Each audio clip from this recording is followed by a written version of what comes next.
একটা সিঁড়ি করছি আপনাদেরকে দেখাচ্ছি, কিন্তু না দেখলে তো আপনারা বলবেন না। এটা হলো আমাদের কেসি সিঁড়ি। কেসি সিঁড়িতে অনেকে ভুল করে থাকেন, কিন্তু ভুল কেউ করবেন না। এই যে আমরা যে বাইন্ডারটা দিছি এটা হলো আমাদের টপ রড, ঠিক আছে। এটা টপ রড, এখানে একটা বাইন্ডার দিয়ে দিছি। বাইন্ডারটা দেওয়ার কারণে নিচে আমাদের কোনো ব্লক ব্যবহার করতে হয় নাই, ঠিক আছে। আর কেসিতে এরকম হবে, এই মেইন রডটা উপরে চলে আসবে, আর নিচে যে রড থাকবে এটা বটমে ওদিকে চলে যাবে, ঠিক আছে। এটা যদি কেউ না করে এটা ভুল হবে, কিন্তু কেসির মেন নিয়ম এটাই হলো কেসি সিঁড়ির মেন নিয়ম।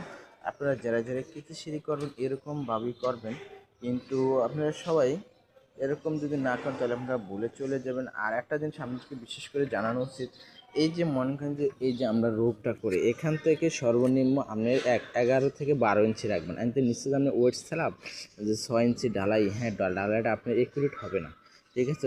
অনেকে 10 ইঞ্চি নেয়, 10 ইঞ্চি নেওয়া যাবে না, সর্বনিম্ন 12 ইঞ্চি নেবেন। 12 ইঞ্চি নিলে আপনার নিচের ওয়েট স্ল্যাবটা ঢালাইয়ের বোনের বেশি খাইবে, ঠিক আছে।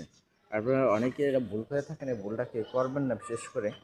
এই আর আর আপনাদের দাপ মারতে মনে হয় যে সেটা সিঁড়ি আমরা দাপ বলি, দাপ মারতে মারতে উপরে একুরেট থাকে না। একুরেট রাখতে হবে 100%। আপনি মাইকটা মনে হয় যে 5 ছড়া মারছেন, তারপরে আপনি মানে দাপ সহ হালাই করে নিয়ে দেখতে হবে, আর একুরেট রাখতে হবে।